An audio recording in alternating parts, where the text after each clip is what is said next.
आधी जय पवारांना बसायला जागा दिली नाही, नंतर वहिनींना पत्रकार परिषदेत बोलू दिलं नाही आणि त्यानंतर सुनेत्रा पवारांच्या खांद्यावर हात टाकला। राष्ट्रवादीची चावी सुनेत्रा पवार यांच्याकडून निसटली, वहिनींची सत्ता गेली।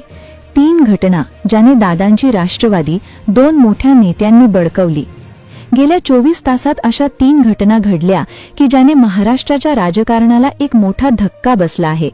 खरं तर सुनेत्रा पवार यांनी अजितदादांच्या राष्ट्रवादीच्या अध्यक्षपदाची जबाबदारी घेतली। घरी सगळ्यांना वाटलं ही योग्य झालं। सुरुवातीला दुसरेच नेते ही जागा बळकवतील असं वाटलं होतं, पण वहिनींनी जेव्हा याची जबाबदारी स्वीकारली तेव्हा संपूर्ण महाराष्ट्राला खूप एक प्रकारचं समाधान होतं। पण त्यानंतर 3 अशा घटना घडल्या की ज्याने हे अध्यक्षपद फक्त नावाला आहे, पण खरी राष्ट्रवादीची चावी दुसऱ्याच्या हातात आहे असं आता दिसू लागलं आहे। अचानक 24 तासात अशा काही हालचाली घडल्या आहेत की ज्याने सगळं चित्रच बदललं आहे। छत्रपतींच्या काळात जसं पूर्वी छत्रपती मालक जरी असले तरी शासन पेशवी करायचे, तशीच परिस्थिती आता होणार आहे असं बोललं जात आहे। रोहित पवार यांनी या प्रकरणी काही सूचक विधानं केली आहेत आणि ज्याने संपूर्ण महाराष्ट्रात एक प्रश्नार्थक वातावरण निर्माण झालं आहे। अचानक असं काय घडलं की ज्याने राष्ट्रवादीत एक प्रचंड मोठा भूकंप झाला आहे? सगळी सत्ता वहिनींच्या हातातून जाणार असं का बोललं जात आहे? अचानक पडद्यामागे काय गुप्त बैठका झाल्या की ज्यामुळे राष्ट्रवादी ही 2 मोठ्या नेत्यांच्या हातात गेली आहे? चला जाणून घेऊया या प्रकरणाचा संपूर्ण सविस्तर रिपोर्ट। महाराष्ट्राच्या राजकारणात आजवर अनेक वादळं आली आणि गेली, पण गेल्या काही तासांत सोशल मीडियावर फिरणाऱ्या एका व्हिडिओने जे वादळ निर्माण केलंय त्याने केवळ राष्ट्रवादी काँग्रेसच नाही तर संपूर्ण महाराष्ट्र हादरला आहे। सुनेत्रा पवार, ज्यांना आपण महाराष्ट्राच्या उपमुख्यमंत्री आणि राष्ट्रवादीच्या राष्ट्रीय अध्यक्षा म्हणून पाहतोय, त्यांच्या खांद्यावर हात टाकून त्यांना चक्क पत्रकारांच्या समोरून बाजूला ढकललं जातंय, त्यांना बोलण्यापासून रोखलं जातंय। दादांच्या राष्ट्रवादीत नक्की चाललंय काय? हा प्रश्न आज प्रत्येक कार्यकर्ता विचारतोय। रोहित पवारांनी यावर व्यक्त केलेला संताप हा केवळ राजकीय नाही, तर तो एका कुटुंबातील आणि पक्षातील अंतर्गत संघर्षाचा स्फोट आहे। रोहित पवार म्हणाले, वहिनींच्या खांद्यावर हात टाकला, त्यांना धक्का दिला, तर दुसरीकडे अजितदादांच्या मुलाला जय पवारांना स्टेजवरून खाली उतरायला लावलं। या 2 घटना निव्वळ योगायोग नाहीत, हा एका मोठ्या गेमचा भाग आहे। आज जरी सुनेत्रा पवार अध्यक्ष असल्या तरी सत्तेची खरी चावी कोणाच्या हातात आहे? पेशवे काळात जसे छत्रपती मालक असायचे पण पेशवे शासक, तसंच काहीसं आज राष्ट्रवादीत घडतंय का? गेल्या 24 तासात अशा 3 कोणत्या घटना घडल्या ज्यामुळे वहिनींच्या हातची सत्ता निसटत चालली आहे असं दिसतंय? चला या रहस्याचा पदर दर पदर उलगडा करूया। शरद पवारांनी स्थापन केलेली राष्ट्रवादी ही अजितदादांनी काही आमदारांसह आपली स्वतःची केली होती आणि खंबीरपणे संपूर्ण राज्यात राष्ट्रवादीचा एक प्रकारे त्यांनी प्रचार प्रसार सुरू केला होता। स्वतः उपमुख्यमंत्री झाले होते, तर आपल्या काही सहकाऱ्यांना केंद्रात खासदार केलं होतं, तर काही आमदारांना प्रचंड मोठी मंत्रिपदं दिली होती। दादा म्हणजे राष्ट्रवादी आणि राष्ट्रवादी म्हणजे दादा, अशा प्रकारचे समीकरण तयार व्हायला लागलं होतं। पण अचानक सगळं नष्ट झालं जेव्हा 28 जानेवारीला बारामतीतल्या विमान दुर्घटनेत दादा गेले। गेल्यानंतर त्यांचा अपघात होता का घातपात यावर शंका सुरू झाल्या होत्या। 29 तारखेला त्यांचा अंत्यविधी झाला आणि 2 दिवसानंतर लगेचच सुनेत्रा वहिनींनी शपथ घेतली।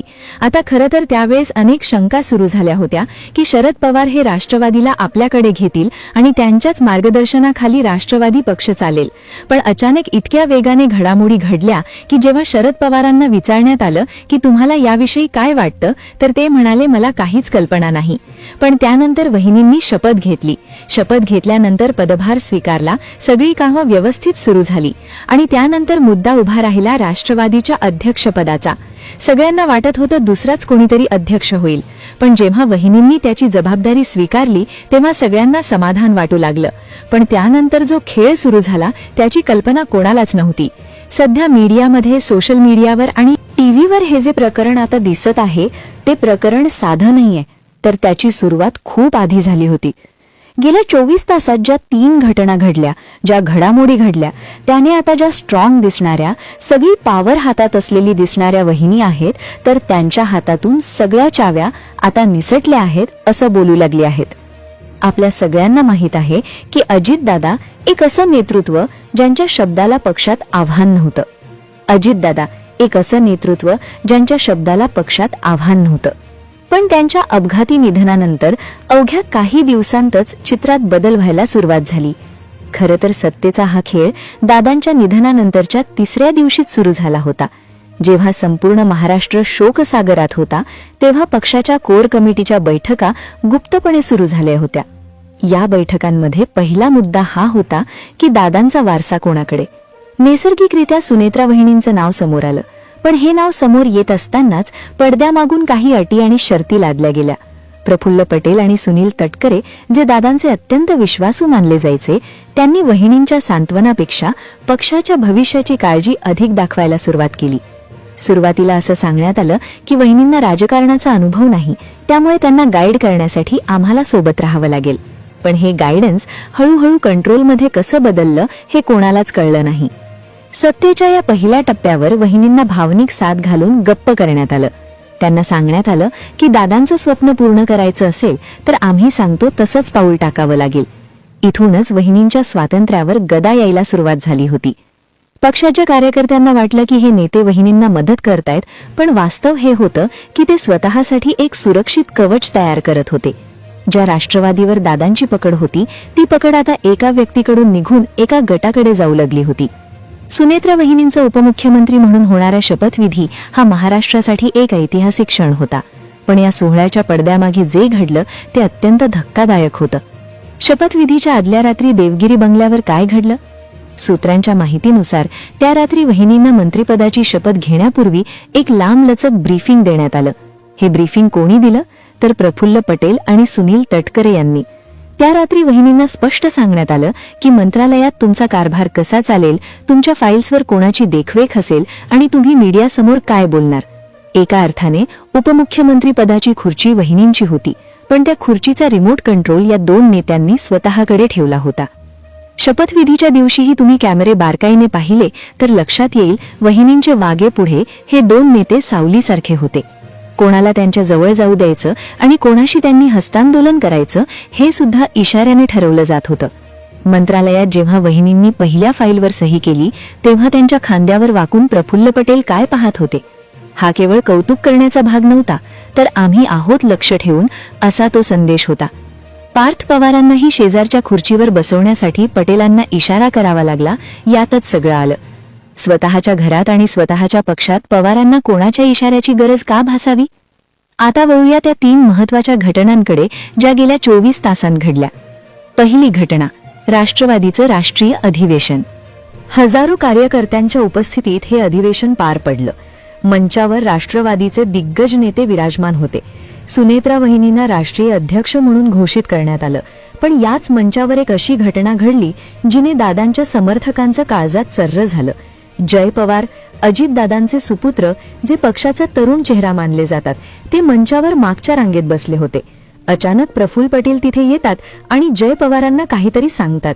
त्यानंतर जय पवार मान खाली घालून मंचावरून खाली उतरतात आणि प्रेक्षकांमध्ये जाऊन बसतात. ज्या बापाने रक्ताचं पाणी करून हा पक्ष वाढवला, ज्या बापाच्या नावावर हे नेते आज राष्ट्रीय झाले आहेत, त्याच बापाच्या मुलाला मंचावर स्थान नसावं हे अपमानजनक नव्हतं का?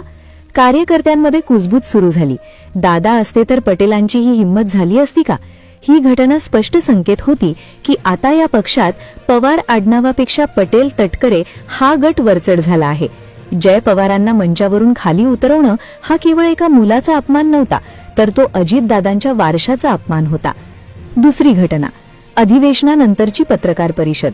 ही घटना म्हणजे खूप संतापजनक आहे. ज्यावेळेस सुनेत्रा वहिनी राष्ट्रीय अध्यक्ष झाल्या होत्या, साहजिकच पत्रकारांना त्यांच्याकडून पक्षाची पुढील दिशा जाणून घ्यायची होती.